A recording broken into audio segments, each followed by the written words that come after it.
Kuna mahusiano ambayo lazima utoke, kuna mengine utavumilia. Huu ni ukweli, naongea kama mwanasaikolojia. Na watu huwa wanasema, wewe mwanasaikolojia gani? Mimi nimesoma brother, mimi nimesoma sister, nimesoma psychology and counseling, nimesoma philosophy and religious studies. Ni vitu viwili tofauti. Sasa kwa nini nasema hivyo? Kwamba kuna wakati lazima uvumilie na kuna wakati lazima ukubali mwachane.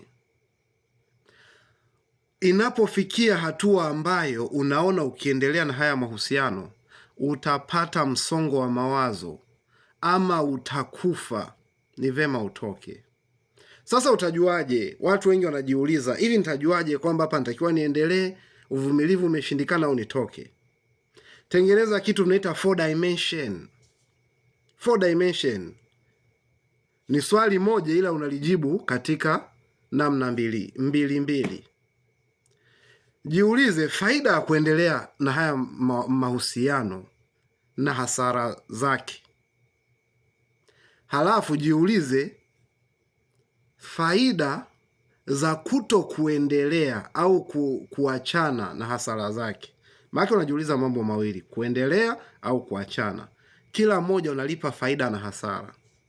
Angalia lipi lina faida nyingi, lipi lina hasara nyingi.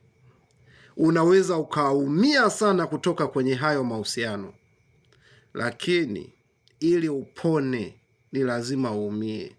Ugonjwa kuwa mkali sana, lazima upigwe sindano, usikie maumivu ili utoke, uendelee na maisha mengine. Vinginevyo uko hatarini, unaweza ukapata hata kichaa, ukaugua, ukawa na maradhi ya akili, au tukasikia kuna mtu amejinyonga sababu ya mapenzi.